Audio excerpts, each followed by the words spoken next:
سر دھوکے اور دکھاوا کیا ان میں کوئی ربط ہے، کوئی تعلق ہے، ان میں فرق کیا ہے؟ یہ دونوں میرے خیال ہے بہنیں ہیں آپس میں، رشتہ دار ہیں. رشتے دار. کیونکہ جہاں دکھاوا ہوگا وہاں دھوکا ہوگا. واہ. اگر دکھاوا ہم کہیں کہ جال ہے کہ جس کے ذریعے شکار کو اٹریکٹ کیا جاتا ہے، یعنی جیسے ہم مچھلی پکڑتے ہیں تو جھینگا لگاتے ہیں، تو وہ جھینگا بیسیکلی دکھاوا ہوتا ہے. واہ. جانور کو دھوکا دینے کے لیے. واہ. یہ دکھاوا جو ہے وہ ایک جال ہے، یعنی ایک پرسنالٹی ہوتی ہے اور ایک اس کا پرسونا ہوتا ہے. تو جو پرسونا ہوتا ہے اگر اس میں دکھاوا ہے تو وہ سمجھو کہ وہ میک اپ، وہ حجاب، وہ آپ نے جو ماسک پہنا ہوا ہے وہ دکھاوے کا ماسک پہنا ہوا ہے، اندر کچھ اور ہے. تو ہے دونوں ایک ہی. جو دکھاوا کر رہا ہے وہ دھوکا بھی دے رہا ہے، کسی اور کو نہیں دے رہا تو اپنے آپ کو دے رہا ہے دھوکے میں. وہ ایک دکھاوا وہ ہوتا ہے کہ جس میں صرف اپنے آپ کو دھوکا دے رہا ہوتا ہے. اچھا، ایسا دکھاوا بھی ہے؟ یعنی ایک بندہ خود نمائی میں پڑا ہوا ہے، اس سے اگرچہ وہ کوئی اور ایسا دھوکا نہیں دے رہا، لیکن وہ خود تو اپنے آپ کو تو دھوکا دے رہا ہے نا.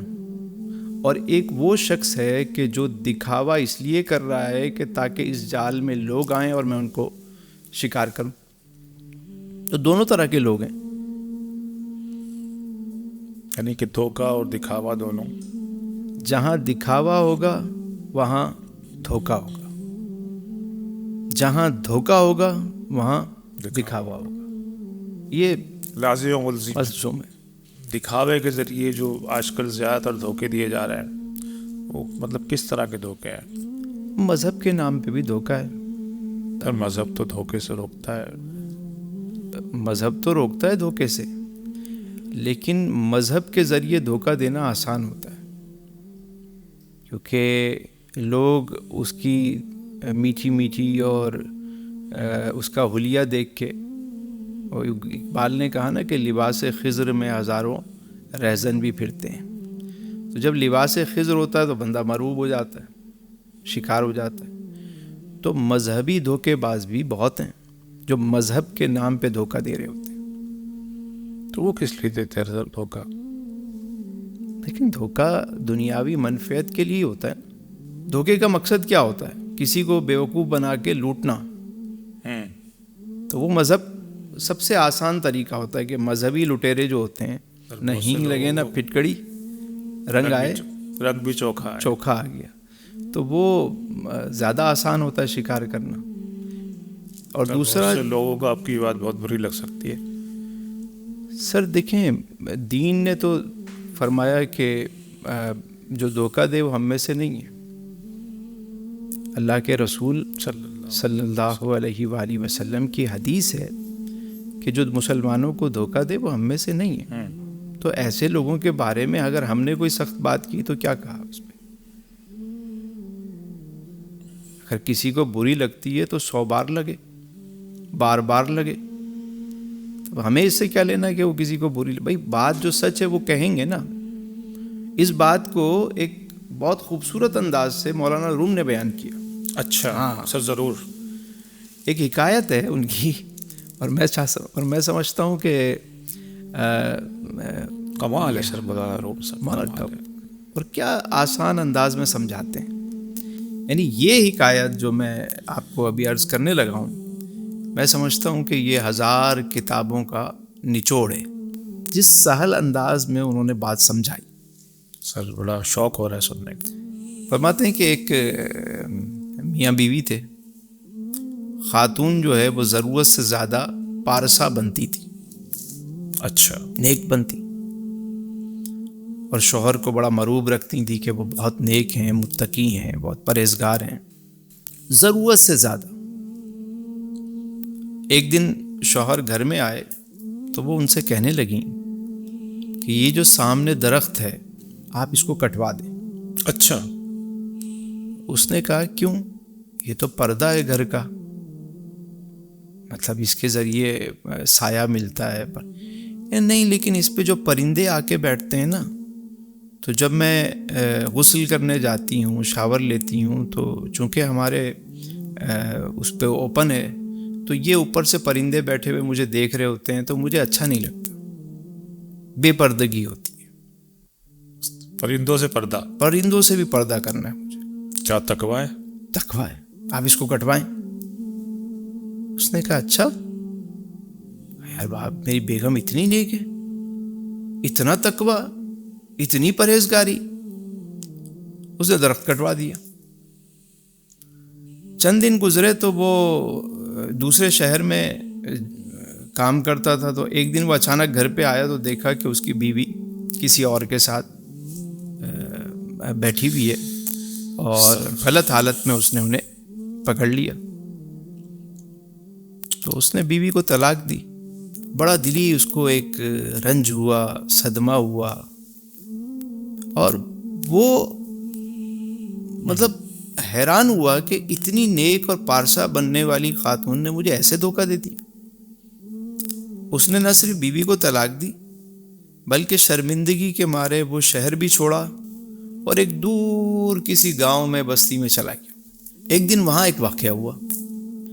وہ جس بازار سے گزر رہا تھا تو اس نے ایک عجب منظر دیکھا. وہاں پہ دیکھتا کیا ہے کہ ایک بزرگ ہیں، دینی پیشوا ہیں، اچھا، پیر صاحب ہیں، وہ اپنے مریدین کے ساتھ چلے آ رہے ہیں، اور آگے مریدین ہا ہو مطلب وہ پورا جلوس ہے. پورا جلوس ہے. اور پیر صاحب کے آگے جو ہے نا، وہ کچھ ان کے معتقدین تھے، وہ جھاڑو لگا رہے ہیں. اچھا، یعنی جہاں حضرت قدم رکھتے ہیں اس سے پہلے اس جگہ کو صاف کیا جاتا ہے. جھاڑو لگ رہا ہے، پھر وہ قدم رکھتے ہیں، پھر جھاڑو لگتا ہے، پھر وہ قدم رکھتے ہیں. اب یہ بڑے انہماک سے دیکھ رہا ہے کہ یہ کیا ہوا. تو اس نے پوچھا بھائی یہ کیا معاملہ ہے کہ روڈ تو صاف ہے، رستہ بالکل نیٹ اینڈ کلین ہے، تو یہ صفائی کیوں کی جا رہی ہے؟ حیرت کی بات. حیرت کی بات ہے، کوئی گندگی تو ہے نہیں. اتنا ادب اور احترام. تو انہوں نے کہا کہ ہمارے حضرت اتنا متقی اور تقوی والی شخصیت ہیں، یہ زمین پر اس وقت تک قدم نہیں رکھتے، یہ کہتے ہیں جھاڑو لگاؤ، ایسا نہ ہو کوئی حشرات الارض، کوئی کیڑا مکوڑا نیچے ہو اور میں پاؤں رکھوں اور وہ ہلاک ہو جائے. اتنی پارسائی، اتنا تقوی، اتنی نرم دلی. اتنی نرم دلی. اس شخص نے جب یہ منظر دیکھا تو وہ حیران ہوا. تھوڑی دیر کے بعد پیچھے سے کچھ کوتوال آئے، پولیس والے آئے، انہوں نے اس بندے کو پکڑ لیا. شور ہوا پیچھے کہ بھائی چوری ہو گئی سنار کے یہاں. تو انہوں نے اس کو پکڑ لیا کہ بھائی کہاں سے آیا ہے، تو اجنبی ہے، تیرا عطا پتہ کیا ہے، ہمیں لگتا ہے کہ تو نے چوری کی، تو چور ہے، تو ہی چور ہے. تو ہی چور ہے. اس نے کہا نہیں میں نے چوری نہیں کی. تو کہا کہ پھر کس نے چوری کی ہے؟ کہا یہ مجھ سے پہلے دکان میں کون گیا تھا؟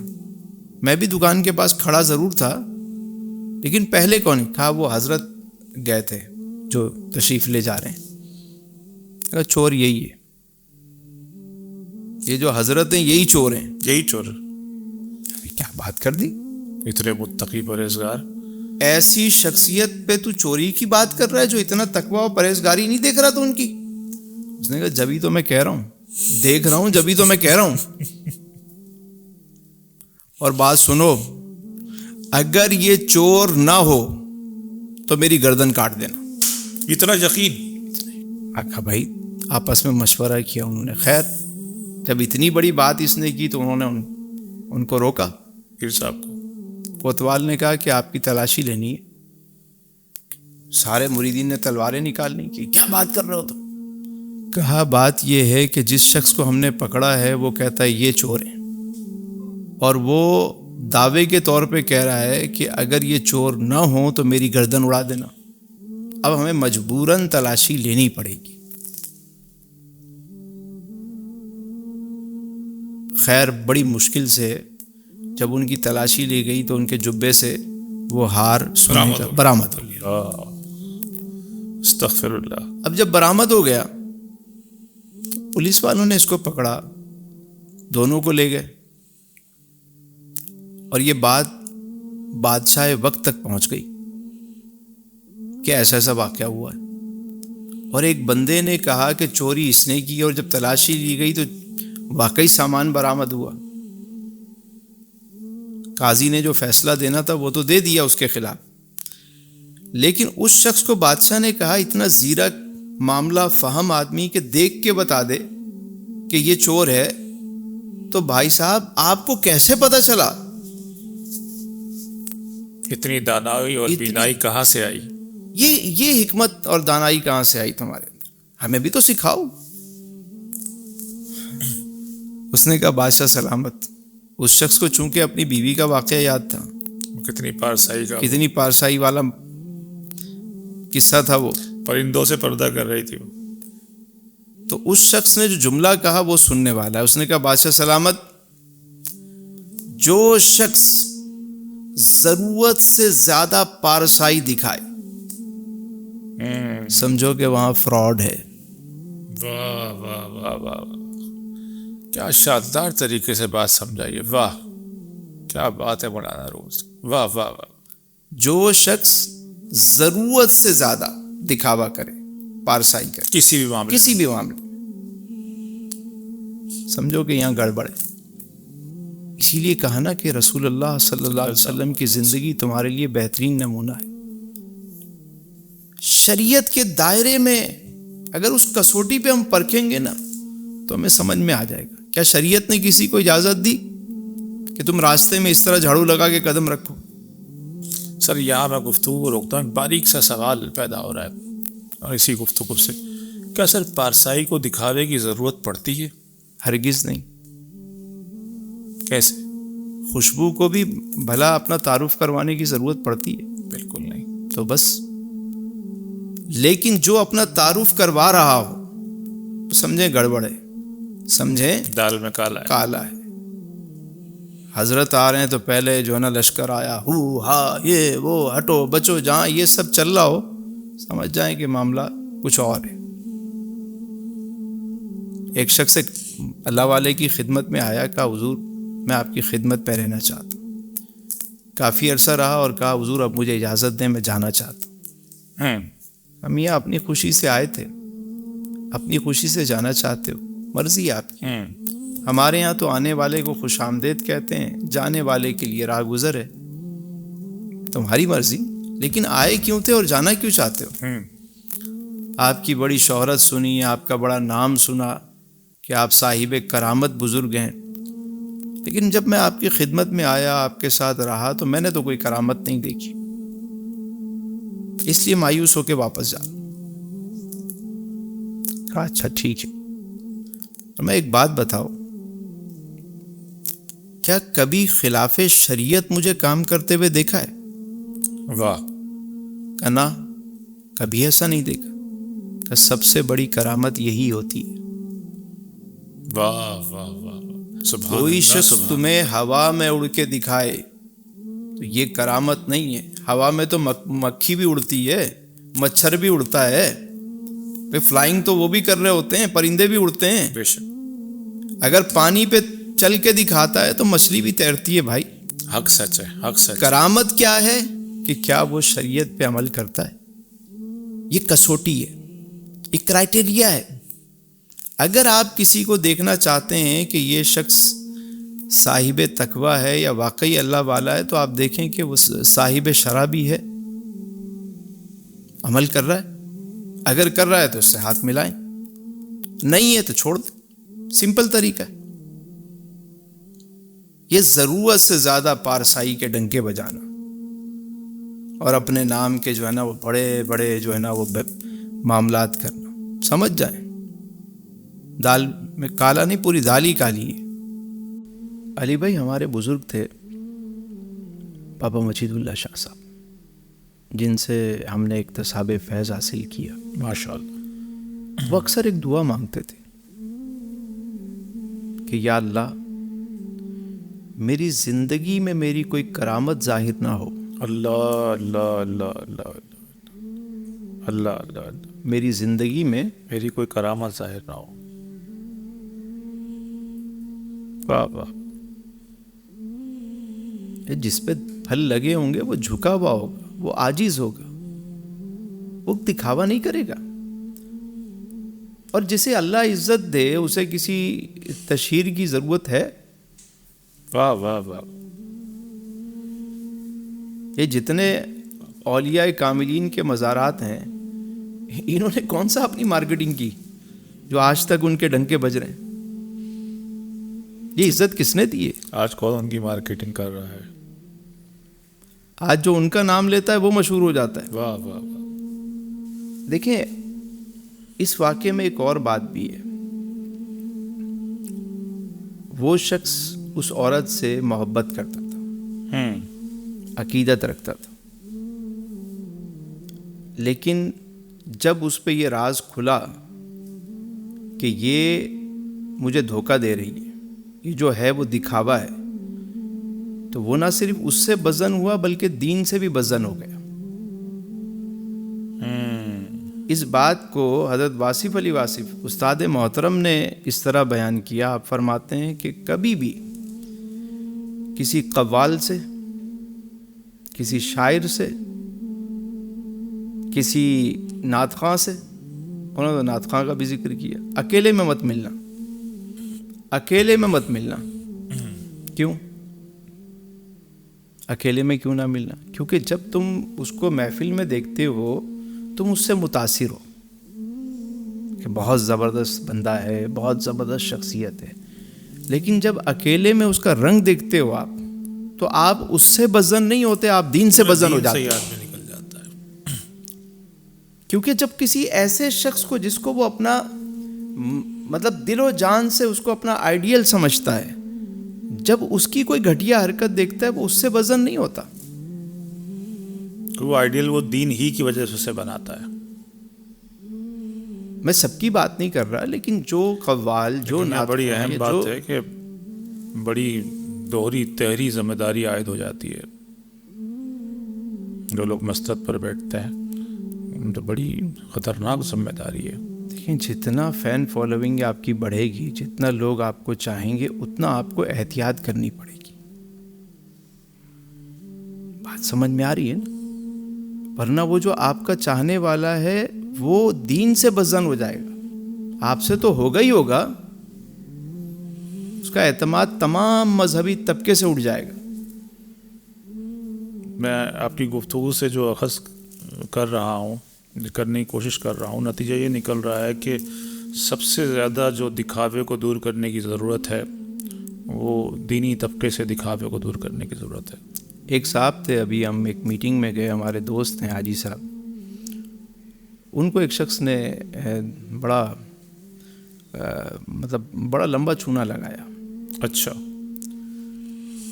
اب انہوں نے ایک میٹنگ رکھی، اس میں مجھے بھی بلایا اور میرے ایک اور دوست ہیں وہ بھی ساتھ تھے. میں اپنے بیٹے کو بھی ساتھ لے گیا جان بوجھ کے، تاکہ اس کو پتہ چلے کہ ان حلیوں میں بھی ایسے لوگ ہوتے ہیں.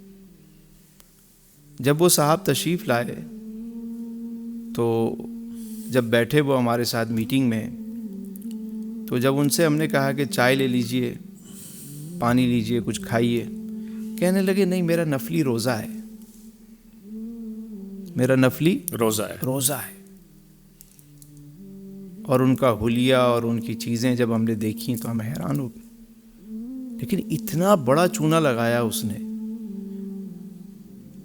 اور جب میں نے اپنے بچے کو دکھایا، میں نے کہا میں صرف اس میٹنگ میں اس لیے لایا ہوں آپ کو کہ کل کو آپ کو کوئی ایسا بندہ ملے تو اس کو پہلے چیک کر لو یار کہ فراڈ تو نہیں ہے. دین کے نام پہ بھی لوگ فراڈ. حلیہ، حاجی صاحب بڑے زبردست آدمی، بھائی حاجی صاحب لین دین کے بھی اچھے ہیں یا نہیں؟ کیوں حدیث میں آیا کسی کے لمبے لمبے سجدے نہ دیکھو؟ دیکھنا ہے تو یہ دیکھو یا تو اس کے ساتھ کوئی لین دین کرو، سفر کرو، یا اس کے پڑوس میں رہ کے دیکھو کہ وہ معاملات میں کیسا ہے. صرف ظاہری حلیے کے پیچھے مت جاؤ. ہمارے یہاں یہ جو اقبال یوں ہی تو نہیں کہہ گئے کہ زمانے میں رہنا ہے تو کچھ پہچان پیدا کر. واہ. لباس خضر میں ہزاروں رہزن بھی پھرتے ہیں. اور جب کوئی بندہ ایسے شخص کا شکار ہوتا ہے نا تو اس کا تمام دینی لوگوں پر اعتبار ختم ہو جاتا ہے. تو ایسے ناسوروں سے بچنا اور ان کی نشاندہی کرنا میں سمجھتا ہوں بہت ضروری ہے. تو جو اللہ والے ہوتے ہیں، جو صحیح معنوں میں شرع کے پابند ہوتے ہیں، انہیں ان مصنوعی چیزوں کی نیڈ نہیں ہوتی. بڑے بڑے جبہ و دستار کی انہیں نیڈ نہیں ہوتی. وہ سمپل اور سادہ ہوں گے، وہ معاف کرنے والے ہوں گے. میں نے ایسے لوگوں کو ہمیشہ عاجزی والا پایا ہے. پھلدار درخت جھکا ہوتا ہے. ایک دفعہ امام شاہ احمد نورانی رحمۃ اللہ علیہ ایک محفل میں ہمارے یہاں تشریف لائے. ہم نے پروگرام سجایا تو حضرت کا خطاب تھا اس میں. اور جب لوگوں کو پتہ چلا کہ امام نورانی صاحب آ رہے ہیں تو بڑے بڑے اکابر علماء مشائخ اعظام تشریف لائے. اب نورانی صاحب کے بالکل برابر میں حضرت قبلہ مفتی جمیل احمد نعیمی صاحب ماشاء اللہ، استاد العلماء، اطہر علی نعیمی صاحب مفتی صاحب، کئی اور مفتیان کرام اور علماء کرام اس صف میں بیٹھے ہوئے تھے. جمیل احمد نعیمی صاحب جو ہے وہ انہوں نے ایک جالی والی ٹوپی پہنی ہوئی تھی، سادہ سا کرتا پہن کے بیٹھے ہوئے، لیکن علم کا سمندر. وہی کہ خوشبو کو ضرورت نہیں. واہ واہ واہ. اتنے میں ایک صاحب آئے، او بڑا سا انہوں نے دستار پہنی ہوئی ہے، کرتے کے اوپر ایک گاؤن پہنا ہوا ہے، تو پھر اس پہ اتنا بڑا عصا ہاتھ میں، تو پھر کئی چادریں اور کئی مریدین کے لشکر میں وہ وہی بڑا والے پیر آ گئے.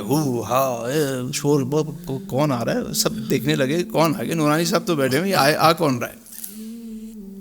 آئے وہ اسٹیج پہ چڑھے، نورانی صاحب سے ہاتھ ملایا اور بالکل ان کے برابر میں چوڑے ہو کے کیمرے کے بالکل سامنے بیٹھ گئے.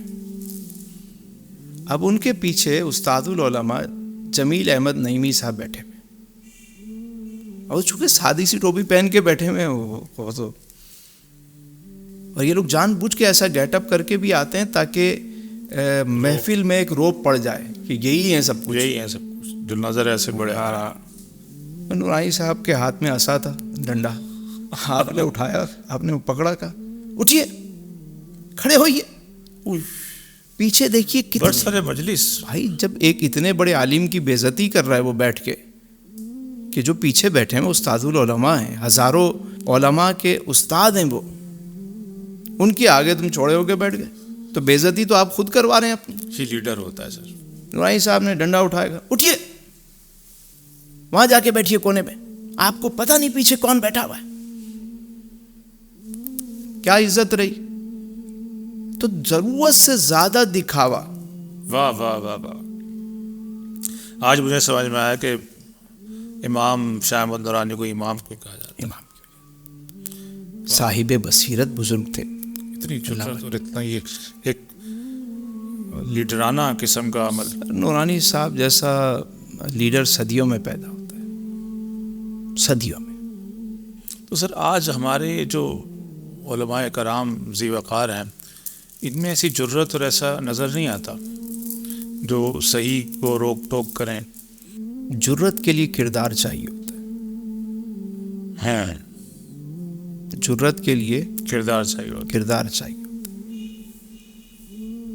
میرے آقا کریم علیہ السلام صلی اللہ علیہ وآلہ وسلم، آپ نے اعلان نبوت بعد میں فرمایا، 40 سالہ کردار اور کیریکٹر جو ہے وہ پہلے پیش کیا.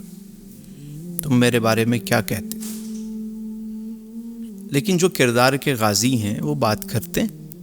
علماء حق بھی موجود ہیں ماشاءاللہ، ہر دور میں رہے اور ہر دور میں رہیں گے بے شک. اگرچہ وہ تعداد کم ہے ان کی، لیکن وہ بات کرنے والے کردار کے غازی آج بھی موجود ہیں. ابھی ایک صاحب آئے میرے پاس چند دن پہلے،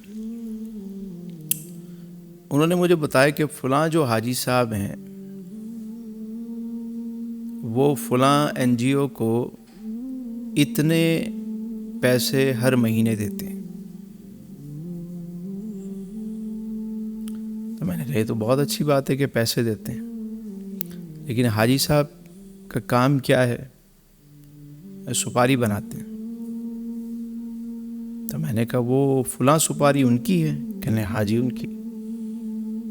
میں نے کہا حاجی صاحب کیا وہ سپاری اپنے بچوں کو کھلا سکتے ہیں یا ان کے بچے کھاتے ہیں؟ نہیں. فیملی ممبرز کھاتے ہیں؟ نہیں. لیکن قوم کے بچوں کو حاجی صاحب جو ہے نا وہ سپاری کھلا رہے ہیں.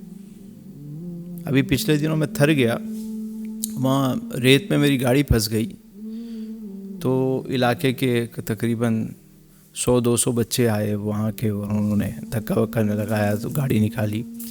تو میں ان کے ساتھ کافی دیر بیٹھا رہا، تو میں نے ان کے منہ دیکھے، پان اور گٹکے اور چھالیا کی وجہ سے ان کے منہ نہیں کھل رہے تھے. بچوں کے وہ ہر بچے کا منہ یوں ہوا ہے بالکل، کیونکہ یہ جو سپاری ہوتی ہے اس میں اتنا زیادہ جو ہے وہ ایسنس ڈالا جاتا ہے کہ وہ مطلب ایک اتنا تیز ہوتا ہے کہ وہ منہ کو کاٹ دیتا ہے. گٹکا، مین پوری، اس سے منہ کا کینسر پھیل رہا ہے نا معاشرے میں. لیکن حاجی صاحب بھاری بھرکم پیسے دے کر وہ مال جو ہے وہ بھاری رشوتیں دے کر وہ مال آتا ہے اور اس کو تیار کرواتے ہیں، اور پھر وہ مال جو ہے وہ مارکیٹ میں بیچتے ہیں. لیکن وہ مال ان کے اپنے بچے نہیں کھا سکتے، قوم کے بچوں کو حاجی صاحب کھلا رہے ہیں. اور پھر ساتھ میں ایک جماعت کو وہ ایک بھاری بھرکم پیسے بھی دے رہے ہیں.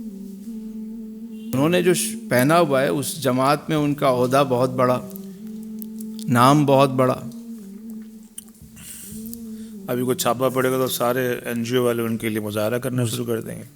پروٹیکشن ملتی ہے ایک دوسرے کے ساتھ. یہ دکھاوا اور یہ جو معاملات ہیں نا، اس سے ایک دوسرے کو شیلٹر مل رہا ہوتا ہے. دھوکہ کٹ جوڑ ہے یہ سارا. دھوکہ کس کو دے رہے ہیں؟ اپنے آپ کو، کہ ہم بہت اچھا کام کر رہے ہیں. یعنی قوم کے بچوں میں یہ بیماری پھیل رہی ہے کہ منہ کا کینسر بڑھ رہا ہے، کوئی پرواہ نہیں، کوئی پرواہ نہیں اس کی. مال بن رہا ہے، مال خیراتی اداروں میں بھی جا رہا ہے، اور وہ جماعتیں بھی خوش، وہ NGOs بھی خوش، حاجی صاحب بھی خوش. سمپل اصول ہے. مومن وہ ہے جو اپنے لیے پسند کرے، وہی اپنے مسلمان بھائی کے لیے پسند کرے. دین نے سکھا دیا نا. اب کیا وہ چیز جو آپ بنا رہے ہیں آپ کے بچے کھا سکتے ہیں؟ آپ کے گھر والے استعمال کرتے ہیں؟ اگر کر سکتے ہیں تو آپ دوسروں کو بھی کھلائیں. اس میں تو کوئی راکٹ سائنس نہیں ہے نا. نہیں. جب آپ کے بچے نہیں کھا سکتے تو آپ دوسرے بچوں کو کیوں کھلا رہے ہیں؟ میں شریعت کی بات نہیں کر رہا کہ سگریٹ پینا جائز ہے یا ناجائز ہے، اس سے میں بات نہیں کر رہا. میں یہ کہہ رہا ہوں کہ اگر آپ اپنے بچے کے لیے وہ چیز پسند نہیں کرتے تو پھر دوسروں کے لیے کیوں پسند کر رہے ہیں؟ سیدھی بات ہے نا. اگر ایک چیز میں سمجھتا ہوں کہ یہ مضر صحت ہے، خراب ہے، تو میں دوسروں کو کیوں پلا رہا ہوں؟ بھلے اس میں سے میں خیرات بھی کر رہا ہوں، یہ بھی کر رہا ہوں، وہ بھی کر رہا ہوں، کہیں سے فتویٰ بھی لے لیتا ہوں. میں ہو سکتا ہے فتویٰ اس سینس میں لے لیتے ہوں کہ یہ چھالیا ہے. چھالیا تو بھائی ہو سکتا ہے جائز ہو، لیکن چھالیا کو جس پروسیس سے گزار کر جو چیز بنائی جا رہی ہے اور جو کھلائی جا رہی ہے، وہ کبھی آپ نے چیک کروایا؟ کسی ترقی یافتہ ممالک میں یہ چھالیا آپ کی ایکسپورٹ ہو سکتی ہے؟ نہیں ہو سکتی. تو پھر آپ اپنے بچوں کو کیوں کھلا رہے ہیں؟ یہ بھی دھوکے کی ایک شکل ہے نا. تو مذہب کے نام پہ بھی دھوکہ ہو رہا ہے اور تجارت کے نام پہ بھی دھوکہ ہو رہا ہے. علی بھائی، ہمارے یہاں لوگ اتنا بیماری سے نہیں مرتے جتنا جعلی دواؤں سے مرتے ہیں. اتنی مہنگی دوائیں اور جعلی ادویات، یہ ڈرگ مافیا جو بیٹھا ہوا ہے یہاں پہ، 2 نمبر دوائیں. وہی میڈیسن آپ پاکستان میں یوز کریں، وہی آپ باہر ملک سے لیں، زمین آسمان کا فرق. لوگوں کی صحت کے ساتھ کھیلا جا رہا ہے. تو تجارت کے نام پہ دھوکہ نہیں ہو رہا؟ کس کو آپ بے وقوف بنا رہے ہیں؟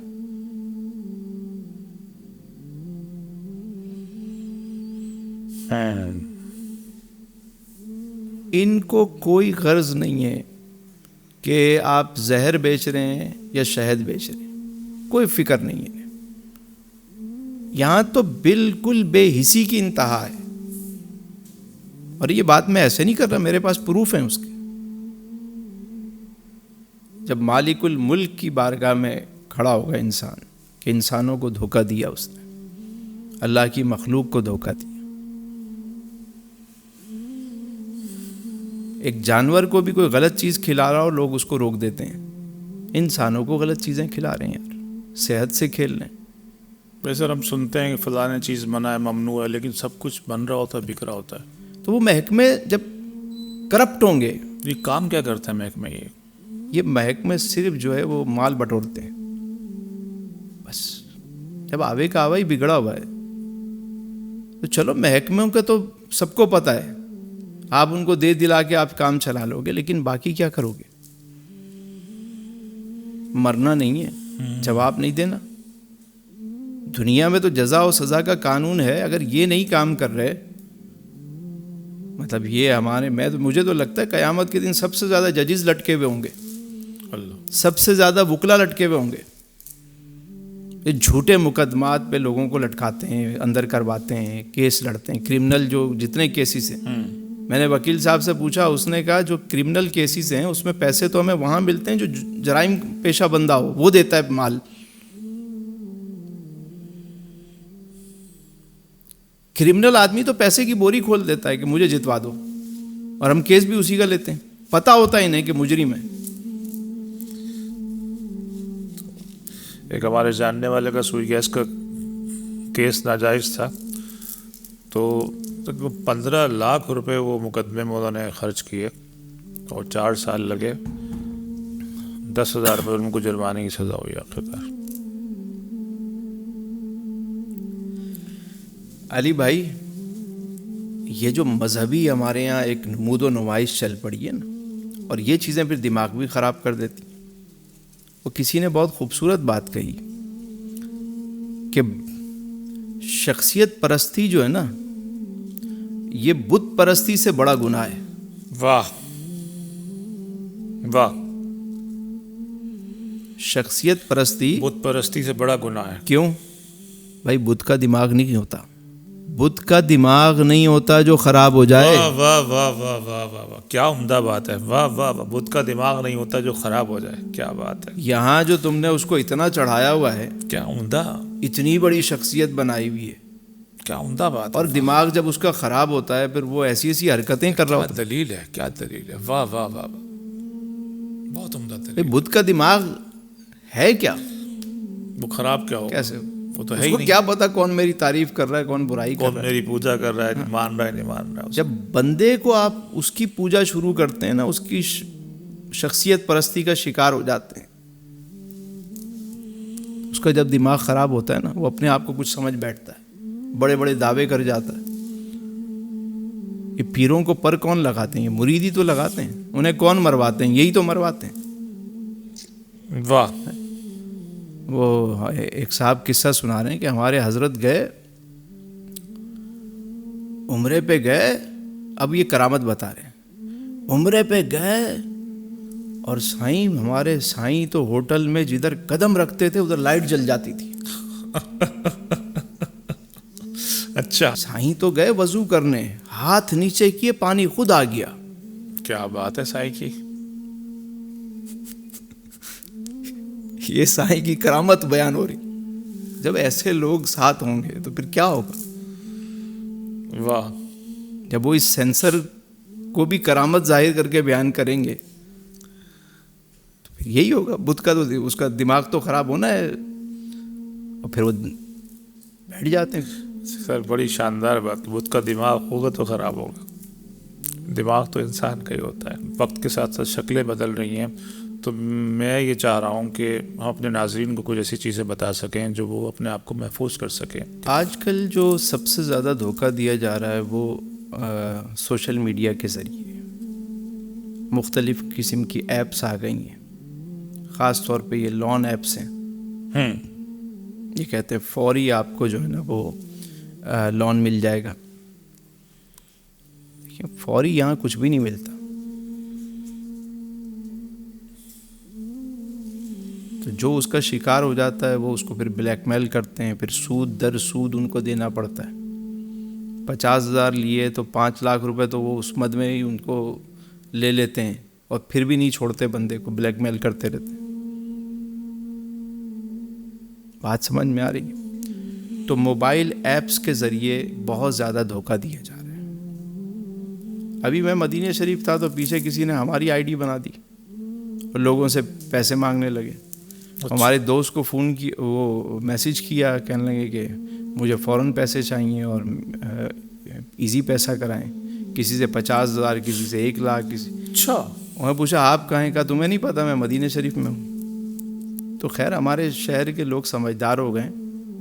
تو اب یہ موبائل کے ذریعے دھوکہ, کسی کے نمبر پہ فون آ جاتا ہے, ہم نے آپ کے بچے کو پکڑ لیا, اور گھنٹیاں بج رہی ہوتی ہیں تھانے والی, وہ جو ٹیونز ہوتی ہیں وہ, اور جناب ہم آپ بچے کو چھوڑ دیں گے اگر آپ ہمیں اتنے پیسے, ایزی پیسے. سب فراڈ. تو موبائل فونز کے ذریعے چیزوں کے, کبھی بھی کوئی خبر ملے نا اس کی تحقیق کریں پہلے. آپ کا ایک دوست ہے, اس نے کبھی آپ سے پیسے نہیں مانگے, وہ اچانک آپ کو میسج کر کے کیسے پیسے مانگے گا؟ فون کر کے کہ آپ نے مجھے پہچانا؟ یار بڑی بات ہے, آپ نہیں پہچان رہے. وہ کہتا ہے اچھا تم فلاں بات, او ہاں میں وہی تو بات کر رہا ہوں. یار بڑا افسوس. اور سناؤ؟ یار بس ابھی میں ایک ایمرجنسی میں تمہیں فون کیا ہے میں نے, اور مجھے اتنی رقم چاہیے. تو کبھی بھی کسی اور نمبر سے فون آ رہا ہے تو آپ سمجھیں کہ کوئی فراڈ ہے. اگر سیم بھی وہ ہے تو بھی اس کی تحقیق. اکثر کوئی نہ کوئی فون کر کے نا کوئی لالچ دے رہا ہوتا ہے کہ جی میں امریکہ سے آ رہا ہوں تو آپ کے لیے اتنا بڑا 1 لاکھ کا لیپ ٹاپ لے کے آ رہا ہوں, 5,000 روپے میرے فلانا دوست کو دے دو. تو انسان 2 ہی صورت میں مرتا ہے, یا لالچ میں یا جلد بازی میں. ہر خبر کی تصدیق کرنا, اسی لیے قرآن نے کہا کہ جو سنو پہلے اس کی تصدیق کرو, پہلے تصدیق کر لیں. یہ دور حاضر کے فراڈ ہیں. اس لیے کوشش کریں کہ ہمیں نہیں پتہ کہ کس قسم کی چیزیں آ رہی ہیں, اور تو ہمیشہ تحقیق کر لیں. پہلے تحقیق کریں تاکہ ان چیزوں سے, ان فراڈ سے ہم بچ سکیں.